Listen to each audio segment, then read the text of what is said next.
교동문 98번 어버이 주일 교동문 같이 교독하겠습니다.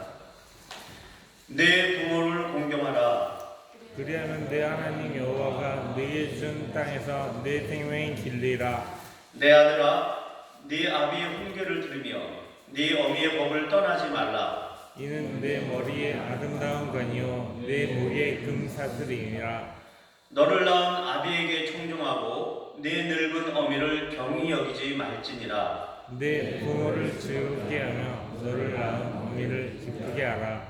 자녀들아, 주 안에서 너희 부모에게 순종하라. 이것이 옳으니라. 내 아버지와 어머니를 공경하라. 이것은 약속 있는 첫 계명이니 이로써 네가 잘되고 땅에서 장수하리라. 아멘. 성경 공독하겠습니다. 구약 이사야 49장 13절에서 17절 말씀입니다. 제가 가지고 있는 성경으로 1029페이지, 구약 1029페이지입니다. 제가 공독하겠습니다. 하늘이여 노래하라. 땅이여 기뻐하라. 산들이여 즐거이 노래하라. 여호와께서 그의 백성을 위로하셨은즉 그의 고난당한 자를 긍휼히 여기실 것입니다. 오직 시온이 이르기를 여호와께서 나를 버리시며 주께서 나를 잊으셨다 하였거니와 여인이 어찌 그 젖먹는 자식을 잊겠으며 자기 태에서 난 아들을 긍휼히 여기지 않겠느냐. 그들은 혹시 잊을지라도 나는 너를 잊지 아니할 것이라. 내가 너를 내 손바닥에 새겼고 너의 성벽이 항상 내 앞에 있나니 네 자녀들은 빨리 걸으며 너를 헐며 너를 황폐하게 하던 자들은 너를 떠나가리라. 아멘. 자리에 앉으시고요. 문기정 집사님 예배를 위해서 대표 기도해 주시겠습니다.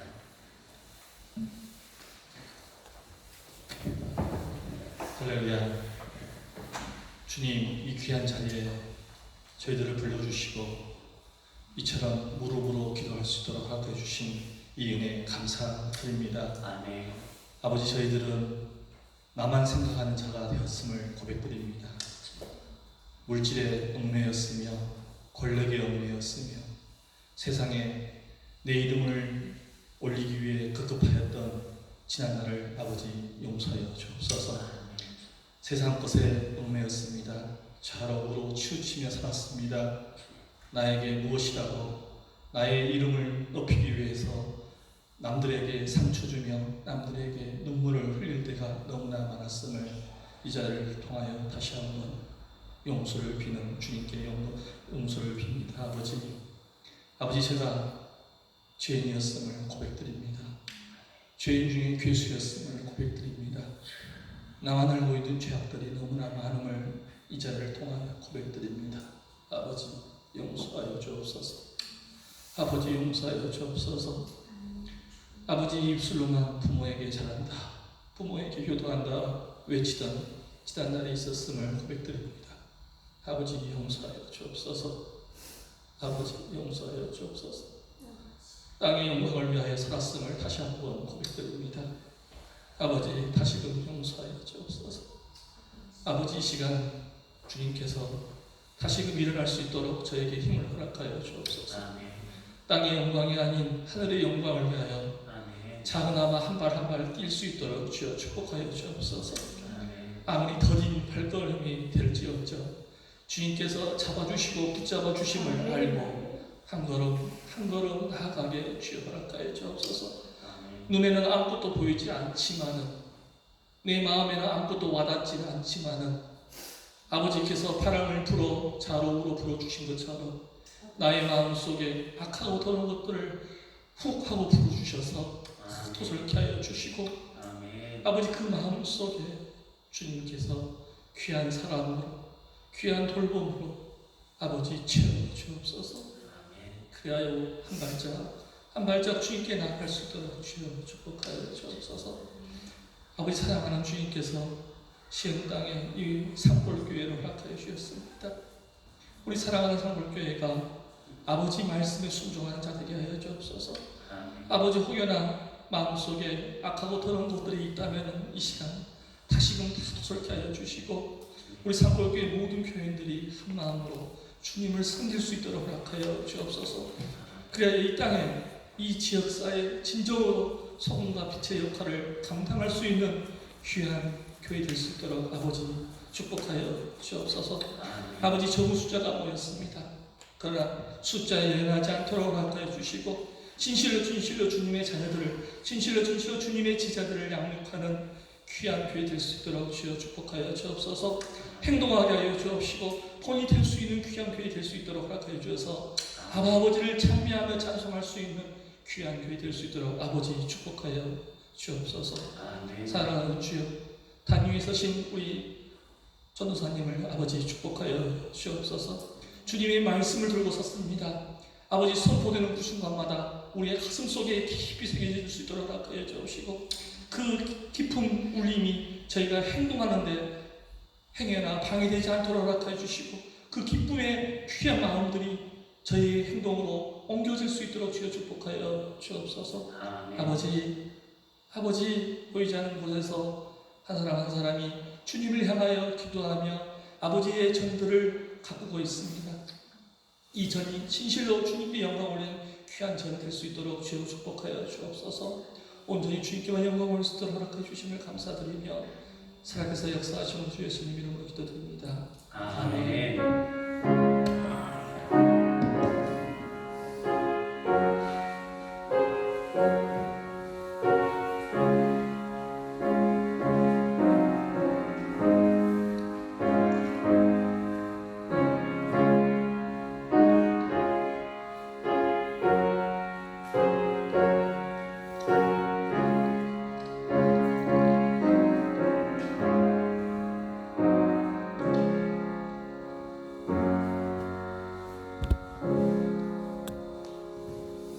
할렐루야.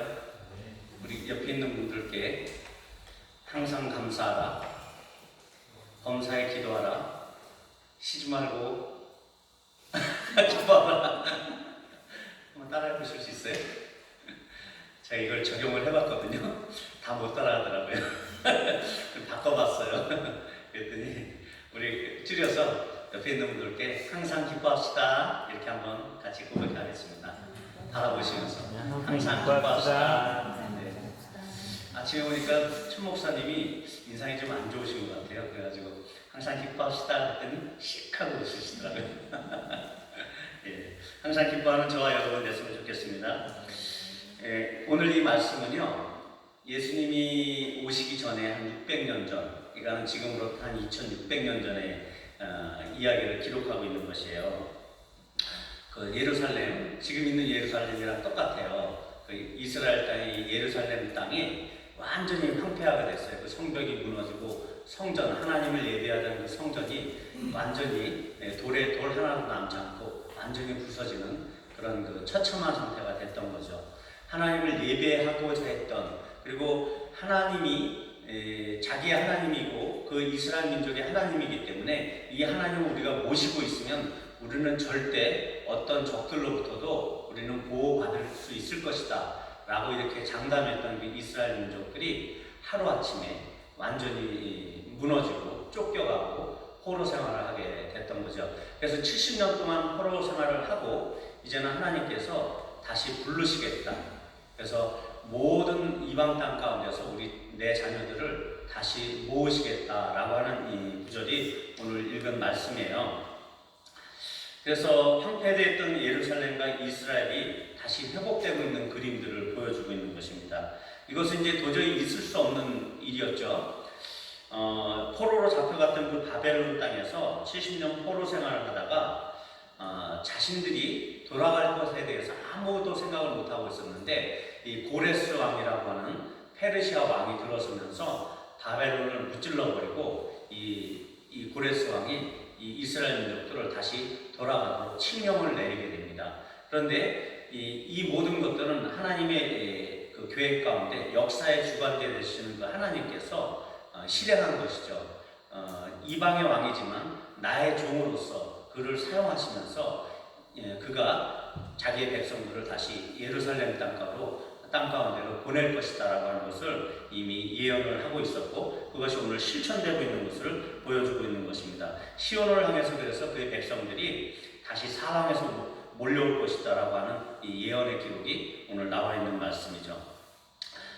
적군에 의해서 황폐하게 그 허물어진 그 예루살렘 그 성벽을 향해서 그 무너져 있는 그 성벽을 향해서 하나님께서는 그 70년 기간 동안에도 하나님의 관심과 긍휼하심이 떠나 있지 아니었다라고 오늘 이 성경 말씀에서 표현하고 있어요. 그리고 그 사랑하는 하나님의 백성들에 대한 마음을 젖 먹는 자식을 잊어버리지 못하는 그 어미의 마음으로, 그 어미의 심령으로 예를 들어서 고백하고 계신 것을 볼 수가 있습니다. 그래서 자기 태에서 나온 자식을 어찌 잊을 수 있겠느냐, 그렇게 하시면서 혹시 인간 중에는 그런 자들이 있을 수 있다. 하지만 하나님은 결코 그의 백성들을 잊을 수가 없고 잊지 않을 것이며 그의 손바닥에 새기겠다라고 표현하고 있습니다. 오늘은 마침 어버이 주일인데요. 패역한 자식과 같은 그 이스라엘 백성과 아버지 하나님의 무한하신 용서를 드러낸 오늘 이 성경 말씀을 통해서, 그리고 자식이기 때문에 징계할 수밖에 없었던 그 하나님의 그 마음과, 그러면서도 이제는 그 포로의 생활이 예정됐던 그 70년 생활이 끝나고 나니까 바로 이 자식들을 싸매고 위로하시고 회복하시는 그런 인자한 모습을 오늘 우리가 성경에서 볼 수가 있습니다. 그리고 전에도 말씀드렸지만 이 70년은 이스라엘 민족들이 하나님 앞에서 매 7년마다 지켜야 됐던 그 안식년을 지키지 않았던 그 날짜를 숫자대로 계산해서 그렇게 하나님께서 70년 동안 포로 생활을 하게 했던 것이다 라고 하는 이야기들도 있습니다. 그런 것처럼 하나님은 엄밀하게 이스라엘 민족들, 자기 자식이지만 그들의 하나님의 말씀을 어겼던 것에 대해서는 잊어버리지 아니하시고 그대로 하나님께서 징벌하신 것을 볼 수 있지만, 또한 한편으로는 이제는 다시 회복하시고 위로하시는 하나님의 사랑을 우리가 볼 수 있는 것입니다. 그렇다면 이 자식들이 징계를 받을 수밖에 없었던 그 이스라엘 민족들, 하나님의 자식들의 그 이유를 한번 무엇인지 한번 살펴볼 필요가 있습니다. 가장 큰 그 이유는 우상숭배라는 것이에요.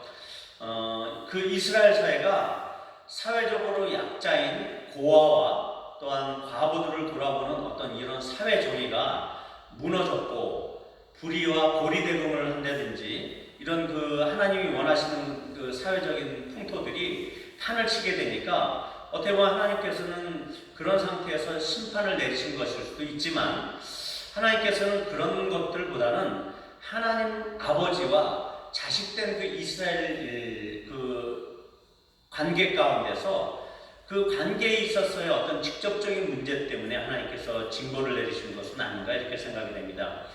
자식들이 어떻게 보면 개망나니 짓을 하고 밖에 나가서 개판을 치는 그런 자식이 있을지라도 그 자식이 내 자식일 수밖에 없는 거거든요. 그러니까 도덕적으로는 문제를 일으킬 수밖에 없는 것이 우리 인간들의 삶의 모습이잖아요. 인간의 그 죄악성을 고려한다면 하나님께서 단순히 그런 도덕적인 문제 때문에 그렇게 하나님께서 철저한 응징을 하시지는 않았을 것이다라는 생각이 든다는 것이죠.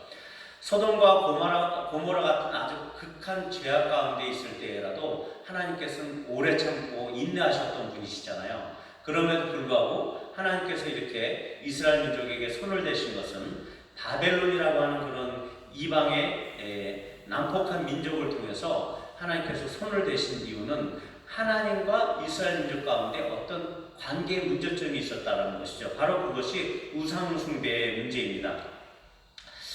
그것을 하나의 예로 들면 그 자식과의 관계에서 아버지로서의 어떤 가치 자체를 그 자식이 인정하지 않았다라는 것이죠.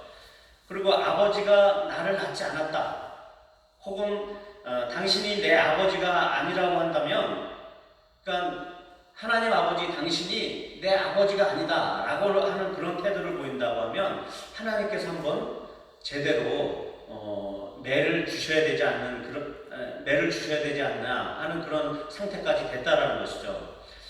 아니면 아버지가 자기를 낳긴 했으나 그것을 알면서도 평생 연락도 안 하는 거예요. 그리고 자기 혼자 잘 살 수 있다라고 하는 그 능력을 가지고 있다면서 자기만의 독자적인 삶을 사는 거죠.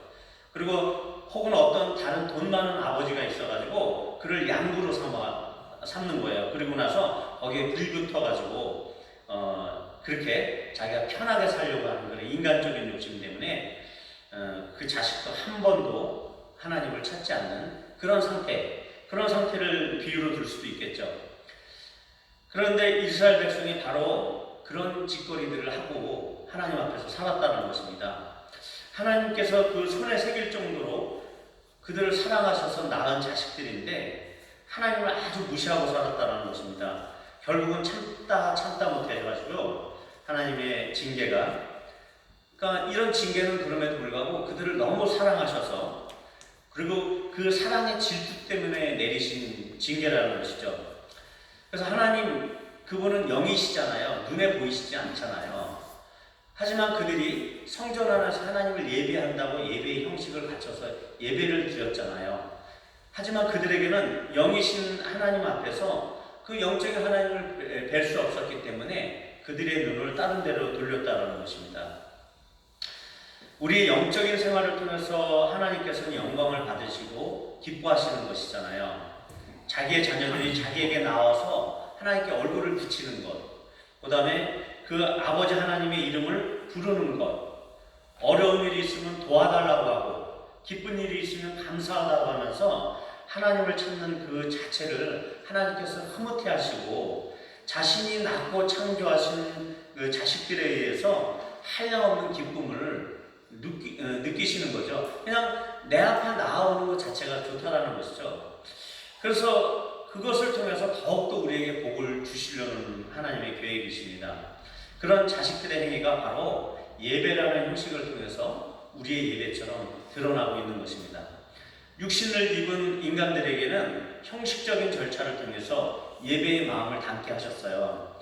영으로 드리는 우리 예배이지만 육체를 우리의 육신을 일으켜서 예배의 자리로 나아가는 것, 그런 예배를 말씀드리는 겁니다. 바로 하나님이 계신 성전이나, 옛날에는 성전이었지만 지금 이 예배당에 나와서 하나님께서 원하시는 방식대로 그 방식을 따라서 그것이 하나님을 기쁘시게 하고 하나님을 찾는 것이고 또 예배하는 것이라고 이렇게 하나님께서 간주해 주는 것이죠. 그냥 이 예배에 참석하는 것 자체가 하나님께서 기쁨으로 받아주시는 것이란 거죠. 그런데 그들은 그 방식을 슬슬 바꾸기 시작했어요. 자기들만의 그 편의적인 방법으로 예배를 드리기 시작했어요. 산당 제사라는 것이 바로 그 방식이거든요. 그래서 자기들이 있는 곳에서 자기의 편한 방식대로, 하나님이 원하신 방식이 아니라 제사장에 의해서 그렇게 하나님 앞에서 드려지는 것이 아니라 자기 원하는 방식대로 드려졌어요. 하지만 하나님께서는 그것도 어느 정도는 용인하신 것 같아요. 그래도 내 자식들이 나를 찾는 것이니까 방식에 무슨 상관이 있겠느냐. 그래도 어느 정도는 넘겨주셨던 것 같습니다. 그런데 이들의 삶의 방식, 또 예배의 방식이 점점 이상한 방식으로 더 나아가기 시작했어요. 자기를 낳지도 않은 다른 사람을 아버지처럼 섬기기 시작했다란 말이에요. 이웃의 아저씨를 보면서 그 아저씨가 더 배불리 먹어줄 것 같으니까 그 집에 가서 그 집의 방식대로 함께 살면서 벤치도 태워주고 또 빌딩도 한 채 준다고 하니까 그 집으로 홀라당 호적을 파서 옮긴 거나 마찬가지예요. 그때 당시 그 비옥한 이스라엘 북쪽에 있는 비옥한 메소포타미아자, 비옥한 초승달 지역이라고 하죠. 그쪽에 있는 그 비옥한 나라들의 그 강대한 나라들에서 섬기던 그 이방신들, 그 다음에 그 밑으로는 그 이집트, 나일강 삼각주 지대 있잖아요. 그쪽은 항상 비옥하기 때문에 곡식이 잘 자랐단 말이에요. 이런 부유한 나라들이 위아래로 포진하고 있는데 그 부유한 나라들을 섬기던 이방신들은 풍요의 신이라고도 했고 농사도 잘 되고 먹을 것도 풍성했단 말이에요. 그러니까 그 신들에게 제사를 할 때는 또 여러 가지 기괴한 방식으로 제사를 드리고 또 제사를 드리면서 신기하고 즐거운 일들도 많았죠. 그리고 거기 있는 어떤 경우는 여자 사제들과 즐기는 그런 예배를 드렸단 말이에요. 그러면서 그쪽을 향해서 이스라엘 민족들이 기웃거리기 시작했던 것이죠. 이것이 하나님의 질투를 불러일으키기 시작합니다. 그리고 그들 지역의 나라들이 섬기는 신들이 큰 신들이기 때문에 그 큰 신들 때문에 우리 이 조그만 이스라엘 땅을 계속 괴롭히는 것이 아니냐, 이런 그 헛된 생각들을 갖기 시작합니다.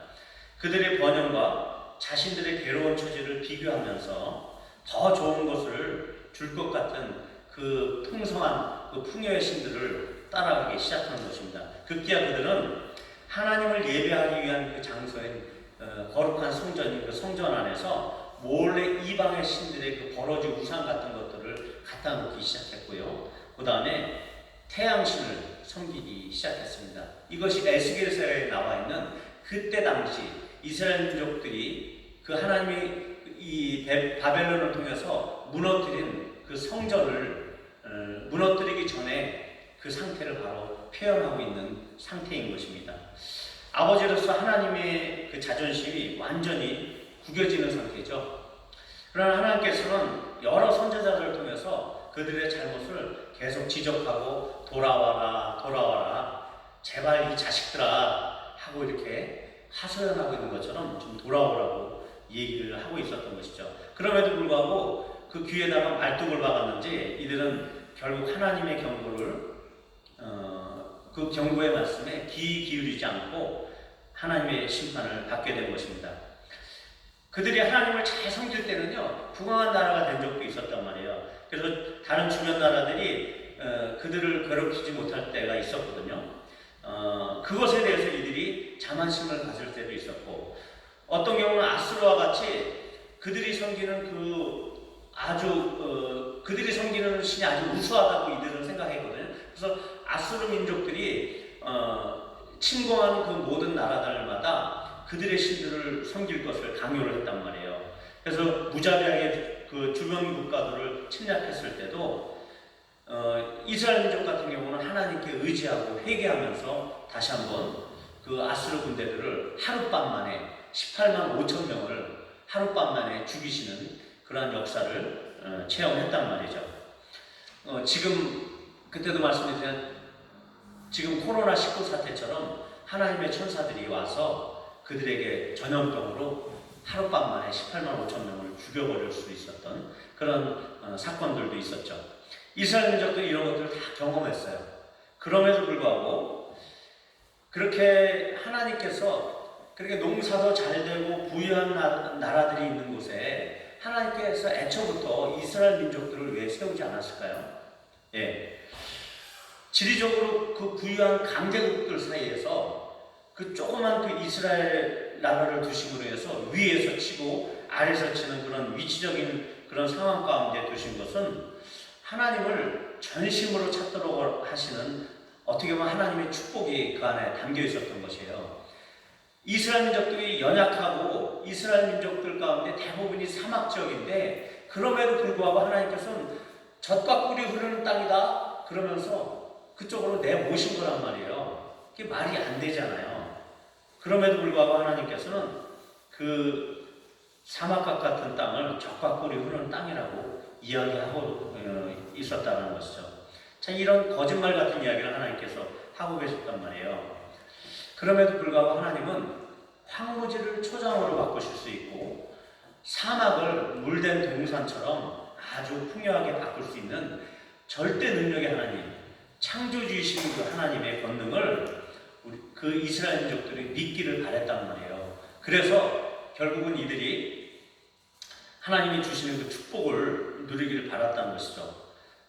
내가 힘이 없다고 힘이 센 나라를 의지하는 것이 아니라 내가 좀 부유해지면 내가 힘을 키워가지고 좀 더 그 힘을 가지고 성벽을 세우고 수비성을 만들고 이렇게 해가지고 어떤 장래의 어려움이나 장래의 어떤 그 공격들이나 좀 더 강한 나라를 보니까 그들이 섬기는 신들을 어떻게 하면 한번 좀 빌려올까 하는 이런 마음들을 갖지 않게 되기를 하나님께서 바랐던 것이죠.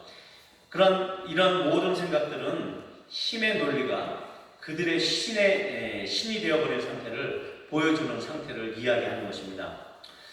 우리 하나님의 자녀들은 힘의 논리로 살아가는 것이 아니고 바로 믿음의 논리로 살아가는 삶을 살아야 하는 것입니다. 이처럼 우상 숭배는요, 영적인 심각한 죄인 것입니다. 그 결과는 아주 비참한 우리의 결과를 낳게 합니다. 우리 크리스찬들이 상갓집에 가서 분향을 안 하잖아요. 예. 또 뭐 명절 때 보면은 미풍양속이라 그래가지고 우리 친척들 뭐 우리 형들이나 이런 분들은 야 이거 뭐 미풍양속인데 뭐 제사 한 번 드린다고 큰 문제가 되겠냐, 절 한 번 한다고 큰 문제가 되겠냐 이러면서도 친척들이 권유를 하잖아요. 근데 온전한 크리스찬들이라고 하면 조상들에게 드리는 제사를 정말 엄밀하게 거부를 하잖아요. 이런 것들은 어떤 문제일까요? 바로 영적인 심각한 죄가 되기 때문에 우리가 그런 것들을 거부하는 것이거든요. 그런 것처럼 그런 행위들은 영적인 우상 숭배의 영역이기 때문에 우리가 거절하는 거예요. 그리고 이런 영적인 문제, 우상 숭배의 문제에 또 다른 형태를 우리가 볼 수가 있는데 이것이 가장 우리 크리스천들이 잘 캐치하지 못하는 영적인 우상 문제에 대한 부분들이 있습니다. 단순히 영적인 우상 숭배의 부분, 그러니까 눈에 이렇게 극명하게 보이는 것, 뭐 조상에게 제사를 안 드리거나 분향을 안 하거나 이런 것들뿐만이 아니라 우리가 잘 캐치하지 못하는 그런 부분들이 있다는 거죠. 그 이스라엘 백성들이 하나님을 찾고 예배할 때 주의해야 될 점이 있었단 말이에요. 그들이 겉으로는 예배를 잘 드렸거든요. 예배의 형식을 따라서 양을 잡아서 피를 뿌리고 제사장에게 갖다 주고 이런 것들이 잘 드려졌단 말이에요. 그럼에도 불구하고 그들에게 빠진 것은 무엇이냐면 하나님을 찾고자 하는 그 마음, 하나님을 마음으로 느끼고 그 다음에 하나님을 진실함으로 찾으려는 그 마음이 없이 그냥 형식적인 예배의 형태만 갖추고 있었다는 것이죠. 그들이 그 예배를 드릴 때마다 하나님을 전심으로 찾으려고 했던 그 마음이 있었다라고 하면 그들이 그 지경까지는 가지 않았을 거라는 얘기예요. 진실한 그 우상 숭배의 근본은 하나님을 전심으로 찾지 않았다라는 그 마음이 있었다는 것이죠. 형식적인 예배는 그저 공경의 표시일 수도 될 수 있다는 것입니다. 마음이 없는 예배의 형식만으로는 하나님을 기쁘시게 할 수 없다는 것을 그들이 알았어야만 한다는 것이죠. 예배에 참가는 하지만 온통 마음이 집에다 두고 온 그 떡에만 관심이 있고 방금 새로 산 차 이런 거에 관심이 있고 내가 뭐 집을 새로 샀으면 그 새로 산 집에 관심이 있고 어떤 이성 친구를 만나게 되면 그 이성 친구에 대한 마음이 있고 당장 처리해야 될 어떤 일이나 임박한 시험이 있다라고 하면 거기에 온 생각이 가 있다라고 하면 이것이 바로 하나님을 전심으로 찾지 않는 마음인 것이죠. 이런 상태를 멋있는 말로 한번 제가 표현을 해보면 존재한다는 것과 완전함은 다른 것이다 라고 표현할 수 있습니다. 멋있죠? 다시 한번 들려드릴까요? 네. 까먹지 않으셨죠? 네. 한 집사님 안 까먹었는가 본데 한번 해보세요. 존재한다는 것과 완전한다는 것은 다른 것이다. 박수. 오. 네, 그렇습니다. 우리가 존재한다고 완전한 것이 아니에요. 우리가 예배에 참석했다고 이 예배가 완전한 것은 아니라는 것이죠. 멋있죠? 참고로 지난주 금요 기도회 때도 우리가 완전함과 온전함, 인테그리티에 대한 얘기를 했잖아요. 그때 그 설교 아주 고급지지 않았어요? 고급졌다는 의미는 바다를 많이 발라서 영어를 많이 써서 고급졌다는 거고 이렇게 하나님 앞에서 지금 예배 자리에 내가 존재하고는 있지만 하나님에 대한 진실한 사랑과 임재의식이 내 안에 함께하지 않는다면 그 예배는 완전한 예배라고 할 수 없는 것입니다. 또한 성경은 탐심을 우상숭배라고 표현하고 있거든요. 우리 건전한 신앙을 가진 하나님의 자녀들 뿐만이 아니라 저 건너편에 있는 뭐 하나님의 교회니 이런 이단 교리에 눈이 먼 사람들도요 어느 정도 탐심을 제어하는 것에 있어서는 잘 훈련이 돼 있어요. 분명 탐심을 가진 크리스찬이라고 하면 그 사람은 문제가 있는 것인데 이렇게 눈에 드러나는 탐심 이런 것은 아닐지라도 우리 안에 하나님 앞에서 우상 숭배를 저지르고 있는 부분들이 있다라는 것입니다. 그렇게 우리 안에 갖고 있는 문제는 탐심은 아닐지라도 우리 안에 하나님 위에 나를 채우고 있는 그 어떤 생각, 그 생각이 우리를 지배하고 있을 때는 그것이 우상숭배가 될 수 있습니다. 나의 온종일 우리의 생활 가운데서 나의 시간을 가장 많이 잡아먹고 있는 그 생각, 내가 나의 삶을 가장 많이 투여하고 있는 그 일들 가운데, 그 공부 가운데, 그 어떤 것 가운데 생각하는 그 생각이 어떻게 보면 우리의 우상이 될 수도 있다는 것입니다. 그것이 자녀에 대한 생각일 수도 있고요. 또 아까 말씀드린 것처럼 어떤 이성에 대한 생각일 수도 있고요. 공부에 대한 생각일 수도 있고, 오락과 게임이나 나를 즐겁게 해주는 취미 활동일 수도 있습니다. 그것들만 내 생각에 가득 차 있다라고 하면 하나님 앞에서 심각한 우상 숭배일 수 있다라고 하나님은 다시 한번 우리를 경고하고 계시는 겁니다. 예배 자리에서도 그저 생각나게 하고 있는 그것을 나를 사로잡고 있는 그 어떤 그 걱정들을 우리가 우상 숭배라고 볼 수 있어야 된다는 것입니다. 생계에 관한 그 직업적인 일일 수도 있죠. 당장 집에 가서 어제 잠을 못 자신 분들 같은 경우는, 요셉이 바로 같은 경우 당장 집에 가서 편히 쉬는 것일 수도 있습니다. 친구들을 만나서 차를 마시거나 이야기하며 노는 것일 수도 있고요. 가족 중에 누구의 건강이 나빠지는 것을 생각했을 때 그런 걱정을 할 수밖에 없는 그런 상태도 마찬가지입니다. 장래의 노후 걱정이나 자식의 장래 걱정이나 당장 내일 교통비가 없어서 그런 겪는 재정적인 곤란일 수도 있죠. 그 어떤 필요한 생각들보다 정말 우리에게 필요한 생각이 어떤 것인지 다시 한번 우리가 생각해 봐야 합니다. 하나님 아버지께서 나에 대해서는 어떠한 생각을 갖고 계실까라는 생각을 한번 해보셔야 합니다. 우리 성경 말씀 하나 띄워주실래요? 마태복음 6장 30절에서 34절 말씀입니다. 띄워졌나요? 오늘 있다가 내일 아궁이에 던져지는 풀들도 하나님이 이렇게 입히시거든 하물며 너희일까 보냐 믿음이 작은 자들아. 그러므로 염려하여 이르기를 무엇을 먹을까 무엇을 마실까 무엇을 입을까 하지 말라. 이는 다 이방인들이 구하는 것이다. 너희 하늘 아버지께서 이 모든 것이 너희에게 있어야 할 줄 아시느니라. 그런즉 너희는 먼저 그의 나라와 그의 의를 구하라. 그리하면 이 모든 것을 너희에게 더하시리라. 그러므로 내일 일을 위하여 염려하지 말라. 내일 일은 내일이 염려할 것이요 한날의 괴로움은 그날로 족하니라. 이것이 하늘 아버지께서 우리를 향한 생각이십니다. 어찌 보면 무심한 듯이 말씀하시는 것 같게 돼요. 현실은 실제적으로 나에게는 어려운데 말입니다. 그럼에도 불구하고 이렇게 말을 하고 계시는 거죠. 그렇지만 여기서 놓치지 말아야 할 것은 이방인처럼, 하나님 없는 그 이방인처럼 우리를 취급하지 않고 계시다라는 거예요. 이는 다 이방인들이 구하는 것이라. 너희 하늘 아버지께서 이 모든 것이 너희에게 있어야 할 줄 아느니라. 이렇게 말씀하고 계시거든요.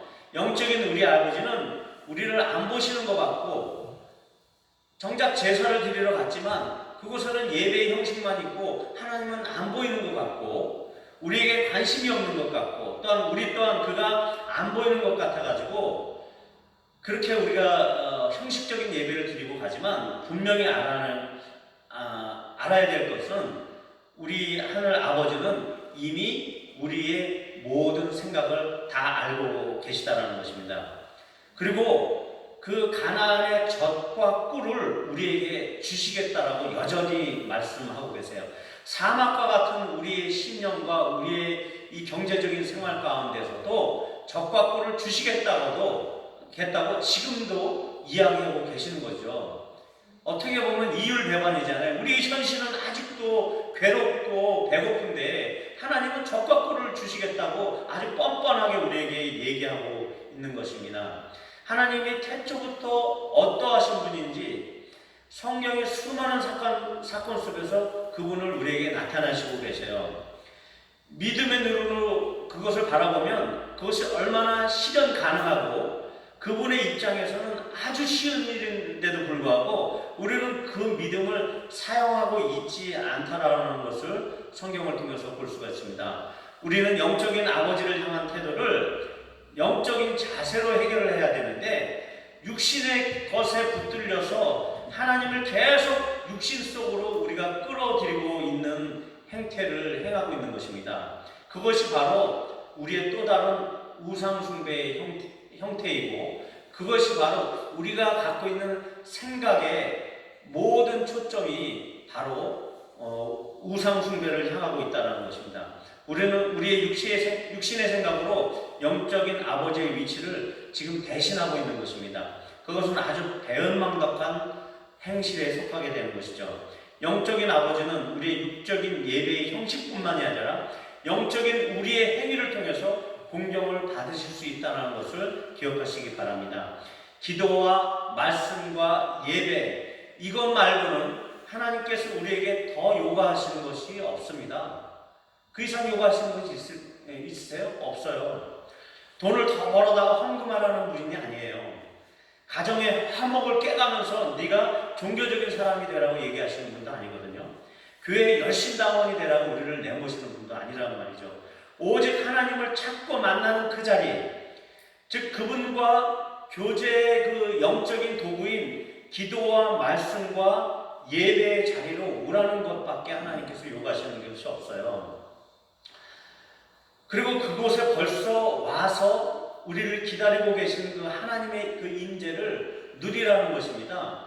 그것이 교회가 아니어도 상관없어요. 내가 사모하는 마음으로 드리는 가정 안에서의 예배, 내가 기도하고자 하는 그 어떤 그 장소, 내가 성경책을 펴들고 읽으려고 하는 바로 그 장소에서 하나님께서 이미 와 계셔서 그 마음을 아시고 그 마음을 받기 위해서 준비하고 계시다는 것입니다. 이제는 성령님께서 그 성령님으로 인해서 영적인 아버지를 만나는 방식이 너무 신속하고 빨라졌다는 것에서 우리가 감사해야 됩니다. 저 예루살렘 땅까지 올라갈 필요도 없어요. 하나님의 방식은 이제 성령을 통해서 우리 성전의 우리 마음 안에 이미 그분을 존귀 여기고 사랑하고 예배하려고 하는 그 마음만 갖기 시작하면 성령께서 이미 아시고 우리를 감화하시고 그분을 예배하고자 하는 그 마음으로 충만하게 해주신다는 것이죠. 이것이 얼마나 감사한 것입니까? 그 아버지의 방식대로 먼저 그 나라와 그의 의를 구하는 방식을 취한다면, 그리고 우선적으로 이런 것들로 인해서 우리가 충만한 삶을 살게 된다면 그것이 우리의 믿음의 방식이고 영적인 방식이 되는 것입니다. 오늘 우리가 읽은 이사야 49장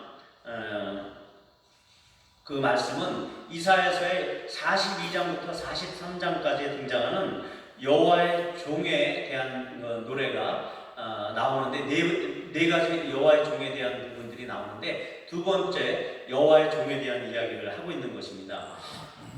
오늘 이 42장 3절에서 하나님께서 이스라엘 민족을 그의 종으로 삼으시고 열방 가운데서 하나님을 선전하고 하나님을 선포하는 족속으로 그렇게 하나님의 능력을 선포하기를 원하여서 여호와의 종으로 삼으셨다라고 표현하지만 이 네 번에 걸쳐서 등장하는 여호와의 종의 대부분의 말씀은 고난받은 여호와의 종, 고난의 종이신 예수 그리스도를 표현하고 있습니다.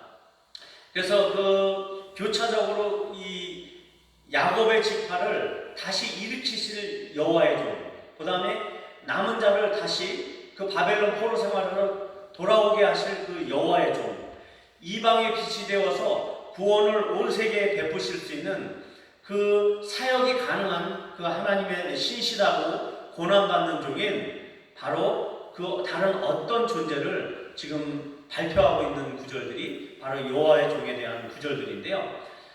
종으로서의 이스라엘 그 민족들은 이미 실패하였단 말이에요. 그리고 자신들의 죄 때문에 고난을 받아서 그렇게 70년 포로 생활을 받았지만 하나님의 신실하신 종으로서의 하나님의 아들이신 그 독생자 예수님은 자기의 고난을 통해서 충실한 종의 역할을 담당하고 계신 모습을 오늘 볼 수가 있습니다.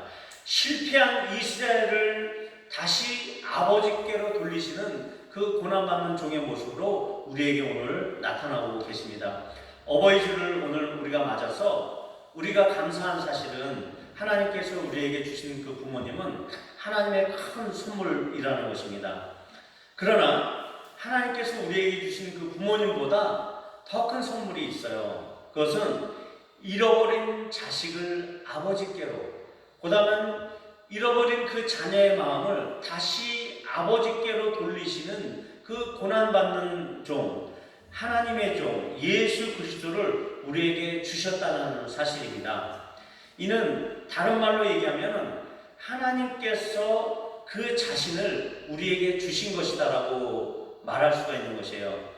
초두에 우리가 얘기했던 것처럼 인간의 어미는 혹시라도 그 낳은 자식을 잊어버릴 수도 있을 거예요.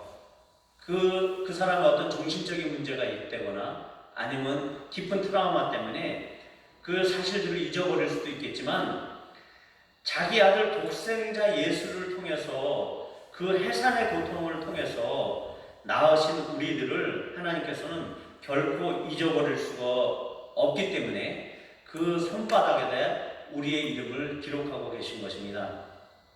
성경에서 이스라엘아 너는 나의 상급이다, 아닙니다. 나는 너의 상급이다, 이렇게 표현하고 있는 구절들이 많이 나와 있어요. 이 말씀은 하나님 그분 안에 이미 하나님은 모든 것을 가지신 분이다라는 거예요. 더 이상 그렇기 때문에 하나님을 예비하는 것, 그리고 하나님을 만나려고 하는 것, 그것 이상으로 어떤 것을 더 추구하거나 더 찾아다니지 말라는 의미일 수가 있다는 것입니다.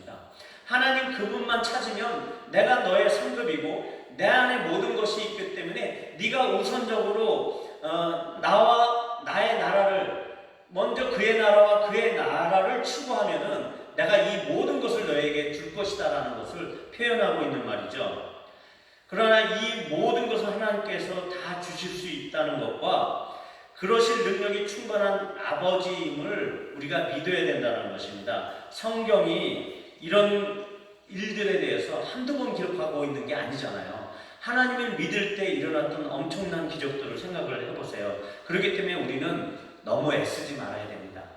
그렇기 때문에 우리는 너무 걱정하지 말아야 돼요.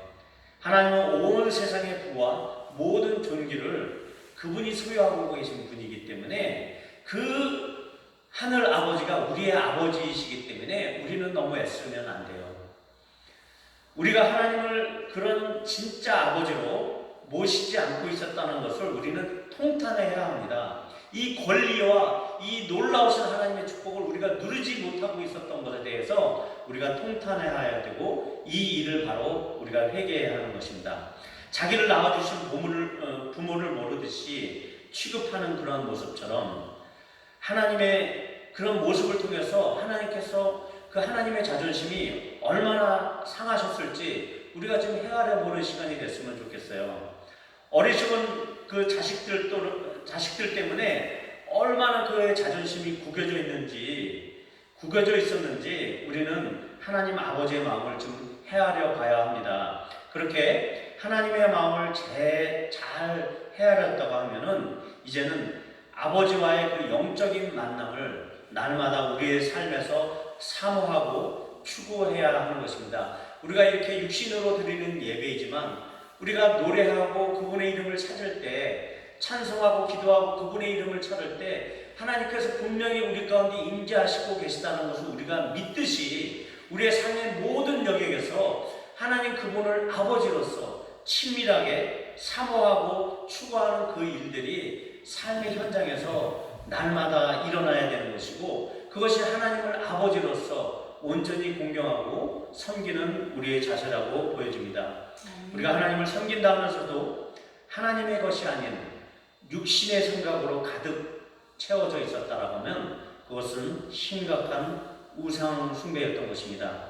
우리의 우상 숭배를 오늘 하나님 아버지의 그 깊으신 사랑을 생각하시면서 그의 사랑으로 우리의 이름을 그 손바닥에 새긴 하나님의 그 놀라운 자비하심을 생각하시면서 다시 한번 그 우상을 철저히 배격하고 버리는 저와 여러분이 됐으면 좋겠습니다. 아멘. 같이 기도하시겠습니다. 그래서 하나님의 그 기쁘신 사랑을 멀리하고 우리의 생각들로 우리를 채웠던 그 모든 우상 숭배에 간교하고 은밀한 죄들을 다시 한번 이 시간 잠시 회개하도록 하겠습니다. 잠깐 기도하겠습니다. 하나님 아버지 감사합니다. 오늘도 주님께서 우리를 주님이 원하시는 하나님을 참으로 예배하고 우리 육신을 쳐서 하나님을 영으로 예배하는 하나님의 임재를 삼아 그러한 존재들로 세워주시니 감사합니다. 이방인처럼 여기지 아니하시고 하나님이 없는 자처럼 우리를 여기지 아니하시고 그 마음 가운데 아버지 그 손바닥 가운데 우리 이름을 새겨주셔서 감사합니다. 어찌 우리가 주님을 떠나갈 수 있겠습니까? 하나님을 찾고 예배하되 아버지 은밀한 중에 우리의 모든 생각들이 아버지 우리의 노력으로 달려갔습니다. 하나님 우리가 할 수 있었던 모든 행실로 하나님을 대체하려고 했습니다. 이 육신의 생각에 하나님